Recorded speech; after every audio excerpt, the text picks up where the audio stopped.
Bagong-bago pa ang balita, hindi pa mainit ang kape. News flash.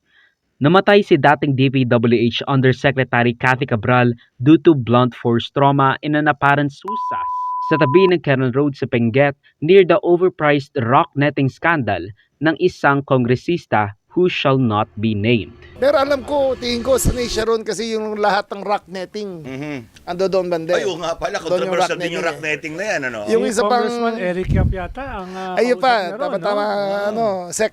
Nakita kasi namin yung Ion Hotel kung saan siya Yan, tumira sige, oh. ay pag-aari ni Yusek Cabral. Yung hotel mismo? Yung hotel mismo. Oh. Hanggang 2025. Pero binenta niya ng 2025 sa isang nangangalang Eric Yap. Nako, oh, yun. Nako. It is evident na yung mga paglagay ng rock netting na yon ay dumaan sa opisina ni Yusek Cabral.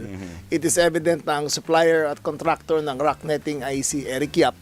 So somehow there is a relationship there.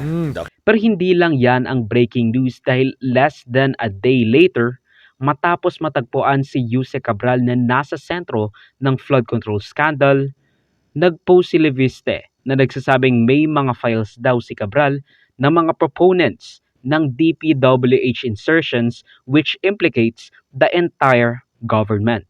Ayon kay Leviste, binigay sa kanya ito ni Cabral with the approval of DPWH Secretary Vince Dizon.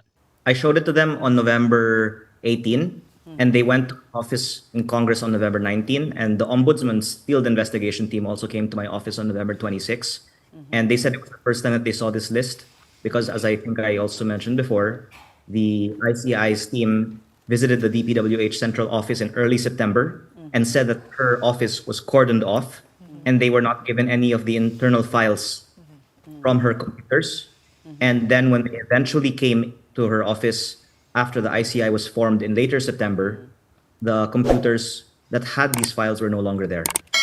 Yes, I have the list of the proponents in the DPWH budget, and I was focusing on Congressman Garjola because that was the subject of our general discussion. But of course, out of the entire budget, there are many other proponents than just Congressman Garjola. I want to explain that there's the allocable and non-allocable. And the allocable is 401 billion pesos in the past two budgets. And